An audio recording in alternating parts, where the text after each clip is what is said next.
Well, let's back to Washington now. Former Pentagon official Michael Maloof is there. Michael, hi there. I mean, how important should countries put this on their priority list, their infrastructure, their cyber infrastructure, i.e., what's the worst that could happen? Well, thanks for having me, Kevin. It's a very serious development. The Chinese and others might be targeting our critical infrastructures, which are all electronically based. So consequently, any attack on our critical infrastructures could actually bring them down, particularly our grid systems and some 7 or 8 other critical infrastructures that the United States relies on as a technology-based country.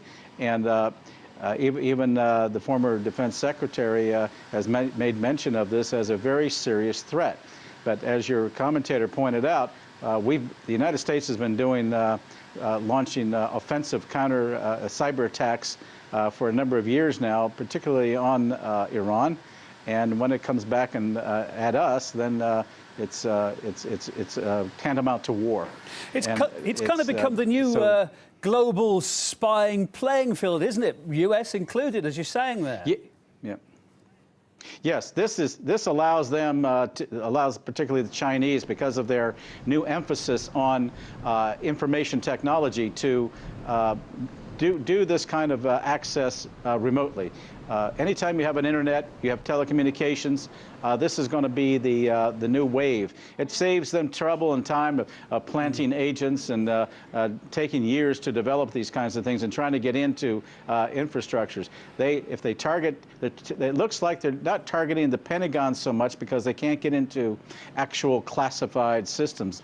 But they are targeting the defense contractors, and defense contractors are doing the majority of the work for the Pentagon, and their protection, their shields are not up to speed, and I think that's why the Cyber Command now is being created, and they're going to have to reorder the priorities. Question also is, does the Defense Department watch the attacks on the critical infrastructure, or does the Department of Homeland Security? So. It's a very serious question. Are they going to fight over that, or want to bat that responsibility off? Are they going to want to fight over that between them? Or it's going to be a serious battle because, as we always have here, these pachyderms get into it, and they want to know who's going to have the lead. In the meantime, the espionage continues. The Chinese particularly have electronics developed. They have entire regiments. They have places over there in China that hire 10,000 to 15,000 people whose job it is to make counterfeit microchips, and then they sell it to the defense contractors. And there have been recent studies in the U.S. Senate that pointed out that some of these have actually gotten into U.S. weapons systems. And these microchips can be programmed. They can be programmed for espionage, for gathering information, as well as sabotage to destroy the system. Just to reiterate, this is a very serious development. Just to reiterate that, Michael, of course, in this case, China says no, it hasn't done such a thing. It doesn't need to. It says it's got its own technology. What do you make of that response? Who has their own technology? China. It says it hasn't spied in this case. It wouldn't need to because it's got its own technology. It doesn't need to steal anyone else's.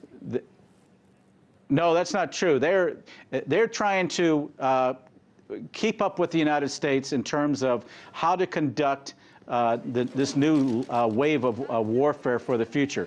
They need to stay up with the latest in technologies in order to because of their own desire to expand out for power projection and to protect their own interests. And they see the examples that the United States has shown in terms of information technology and warfare and remote capabilities of launching attacks, and they have been behind the power curve. Even the Russians have, through their military reform, are doing the very same thing now. They're beginning to look at what we call C4ISR.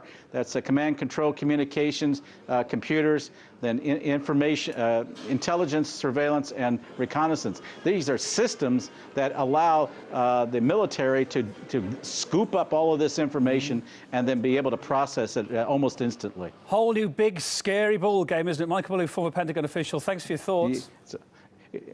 You bet. Thank you.